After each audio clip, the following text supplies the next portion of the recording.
วิธีการกวดสอบเบิง ID ของคนที่มาสมัครนำเฮาว่าบุคคลนั้นได้สมัครนำเฮาแท้บ่เนาะทุกคนเนาะโอเคอันดับแรกเลยให้ทุกคนนี่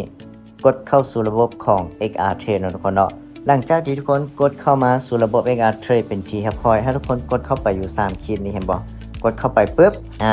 ให้ทุกคนไปอยู่ที่พันธมิตรนี่เลยทุกคนกดเข้าไปเลยโอเคเนาะกดเข้าไปหน้านี้ปุ๊บให้ทุกคนกดคำว่าการจัดการระบบนี้โอเคจัดการระบบนี้ปุ๊บให้ทุกคนนี่ไปคัดลอกเอา ID ที่ว่าลูกทีมส่งให้ตัวนี้จะเป็นลิงก์ที่ซุกส่งให้ลูกทีมสมัครเนาะหลังจากนั้นลูกทีมก็ส่ง ID มาให้ซุกก็สอบซุกจะคัดลอกเอาหมายเลขนี้เลยคัดลอกเอาเลขนี้ปุ๊บเราทุกคนเนาะเห็นบ่ให้เฮาเปลี่ยนอันดับนี้มาเป็นอีเมลหรือ ID เนาะทุกคนเนาะหลังจากนั้นให้เฮาวางเลข ID ไปเลยหลังจากนั้นให้ทุกคนกดคำว่าค้นหาปุ๊บเห็นบ่ทุกคนจะเห็นมันขึ้นมาอยู่ถึงหน้านี้เนาะทุกคนเนาะตัวนี้จะเป็นคนที่ว่าสมัครนำเฮาก็คือเฮาจะเห็นเลยและผู้แนะนำก็คือเห็นบ่ตัวนี้ผู้นำเสนอก็คือตัวนี้แล้วก็ ID ของคนที่สมัครนำเฮาก็คือ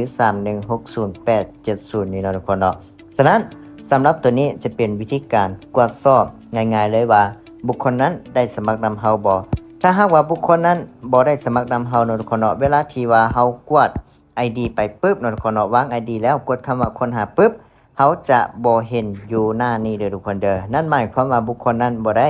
สมัครนำเฮาแต่ถ้าว่าเฮาวาง ID ไปปุ๊บแล้วกดคำว่าค้นหาเห็น